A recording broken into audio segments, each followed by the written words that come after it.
The other section we're going to look at, are there initiatives in Africa and what are they all about? So we're going to look at 3 initiatives. The first is called the Institute of Electrical and Electronic Engineers Smart Villages Initiative in Africa.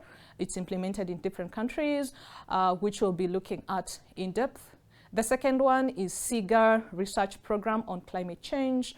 And the third one is World Bank Initiative in Niger in West Africa. So the IEEE Smart Villages Initiative in Africa. As mentioned, it entails providing access to energy in rural areas.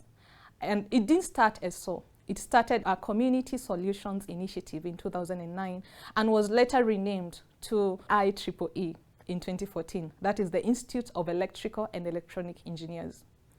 So basically, again, it aims to promote off-grid communities through education and creation of sustainable businesses in the energy sector, which includes capacity building and also provision of relevant infrastructure to enhance access to energy. And we have this initiative has been implemented in different countries. For example, Cameroon, Zambia, and Kenya, Malawi, Namibia, Nigeria, Southern Sudan, where they have been able to provide charging stations, they've been able to provide solar infrastructure, and these have not only given the students access to energy to be able to study in the evening, but in some context, they have provided opportunity for the mature to study through adult education in the evenings, etc. The second initiative, as mentioned, is the SIGAR Research Program on Climate Change. This program started in 2011, and within the framework of this program is the concept of climate smart villages. It is being implemented in Ghana, Mali, Burkina Faso, Senegal, and Niger in Africa. And the villages in this context, they are those that are most affected or with most climate-related difficulties. They are the ones that are chosen to be part of this program. And in this context then, the issues are studied and solutions are identified or crafted based on smart technologies. And these solutions could be digital, but also contributing to addressing climate change.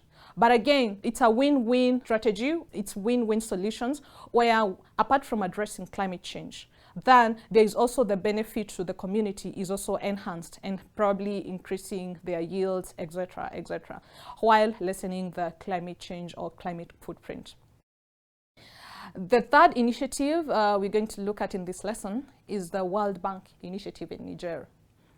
This is quite interesting. The project is still ongoing currently, and the aim is to increase access to cell phone and broadband services in rural areas and to bring digital financial services in selected and deserved areas. The target group is up to 6,000 villages. And in these villages, we are talking of up to 1.9 million population. So at the end of this project, we should be able to see improved digital financial inclusion of the rural communities and increased capacity among the community members, but the authorities thereof. What about policy recommendations relevant for Africa or in the context of Africa? First is, of course, integrating smart villages approach in the existing and future strategies and policies. Similarly, when they are integrated in the strategies and policies, this means then they are integrated into the budgeting and the financing. So allocate funding for integrated approaches such as the smart villages.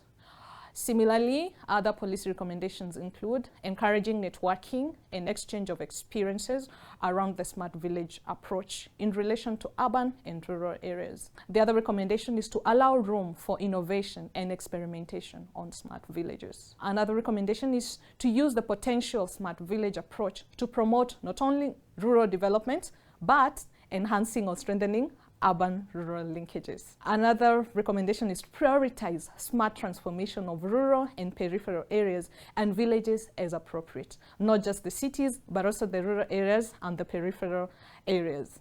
And finally, last and but not least, is to integrate smart villages in education curricula as appropriate in the said context. So, we've come to the end of this lesson. What have we learned about?